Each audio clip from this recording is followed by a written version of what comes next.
अस्सलाम वालेकुम फ्रेंड्स, आज मैं आपके साथ शेयर करने वाली हूँ ये क्रिस्पी क्रंची स्नैक्स की रेसिपी। इसे मैंने बनाया है ब्रेड और बेसन के साथ। बहुत सिंपल रेसिपी है। इस रेसिपी को आप चाय के टाइम बनाकर सर्व कर सकते हैं।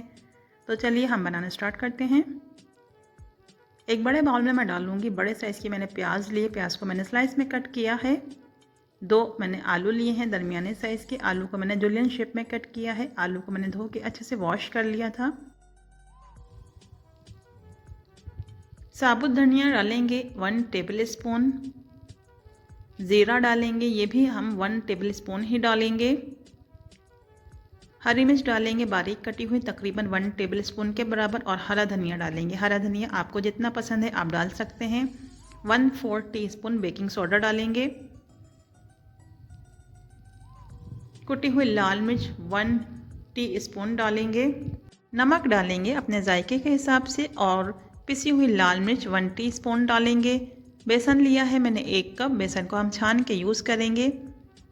अब तमाम मसालों को हम आलू और प्याज में मिक्स करेंगे पहले, क्योंकि आलू और प्याज में थोड़ा सा पानी होता है। हम पहले अच्छे से मिक्स कर लेंगे, उसके बाद हम इसमें पानी डाल के इसका बैटर तैयार करेंगे। इस रेसिपी को आप स्नैक के तौर पे चाय के टाइम बनाकर सर्व कर सकते हैं। 1 कप पानी डालेंगे इस बैटर में और अच्छे से मिक्स कर लेंगे। आप इसमें किसी भी सब्ज़ी का इस्तेमाल कर सकते हैं। गाजर, शिमला, पालक, आपको जो सब्ज़ी पसंद है आप उसका इस्तेमाल भी इसमें कर सकते हैं।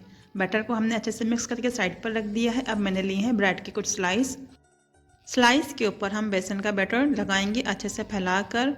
आप स्लाइस की जगह रोटी का इस्तेमाल भी कर सकते हैं या आप तंदूरी रोटी का इस्तेमाल भी कर सकते हैं। घर में जो रोटी बच जाती है उसका आप इस्तेमाल कर सकते हैं, उससे भी ये रेसिपी काफ़ी अच्छी बनेगी। तो ये देखिए मैंने बेसन के बैटर को स्लाइस के ऊपर अच्छे से फैलाकर लगाया है। और सारी ब्रेड हमने इसी तरीके से रेडी कर ली है फ्राई करने के लिए।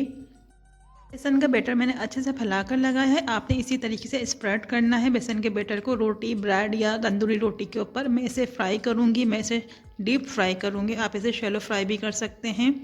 जब तक अच्छा सा कलर नहीं आ जाता, आलू अच्छे से गल नहीं जाते, हमने उस वक्त तक फ्राई करना है इन ब्रेड स्लाइस को। ये स्नैक्स काफ़ी अच्छे बनकर तैयार होते हैं। आप इसे चाय के टाइम बनाकर सर्व कर सकते हैं स्नैक के तौर पे। रमज़ान की आमद है, आप इफ्तार में बनाकर भी सर्व कर सकते हैं। और अगर आप चाहें तो इसे शैलो फ्राई कर सकते हैं। ब्रेड स्नैक्स का अच्छा सा कलर आ गया है। मैंने इसे अच्छे से फ्राई किया है। ये काफ़ी क्रिस्पी हो गए हैं और आलू भी गल चुके हैं। तो मैंने 2 ब्रेड स्नैक्स फ्राई करके आपको दिखाए हैं। आप चाहें तो रोटी के साथ इस रेसिपी को ट्राई करें। आप यकीन जानें रोटी के साथ भी ये स्नैक्स अच्छे बनकर तैयार होंगे। घर में अचानक मेहमान आ जाएं तो आप इस स्नैक को बनाएं और सर्व करें। ये स्नैक काफ़ी मज़ेदार बनेंगे। मैंने 4 स्नैक्स बनाकर तैयार किए हैं। काफ़ी क्रिस्पी बने हैं और काफ़ी अंदर से सॉफ्ट हैं। मैं इसे सर्व करूँगी केचप के साथ और इमली की चटनी के साथ। आप इन ब्रेड स्नैक को दही के रायते के साथ भी सर्व कर सकते हैं। तो फ्रेंड्स, उम्मीद है आज की रेसिपी आप सबको पसंद आई होगी। रेसिपी अच्छी लगी तो अपना फीडबैक देना मत भूलिएगा। अपनी फैमिली और फ्रेंड में भी शेयर कीजिएगा। और अगर अभी तक आपने मेरे चैनल को सब्सक्राइब नहीं किया तो जल्दी से जाकर सब्सक्राइब करें, ताकि मेरी हर वीडियो का नोटिफिकेशन आप सबको सबसे पहले मिल सके। मिलेंगे नेक्स्ट वीडियो में।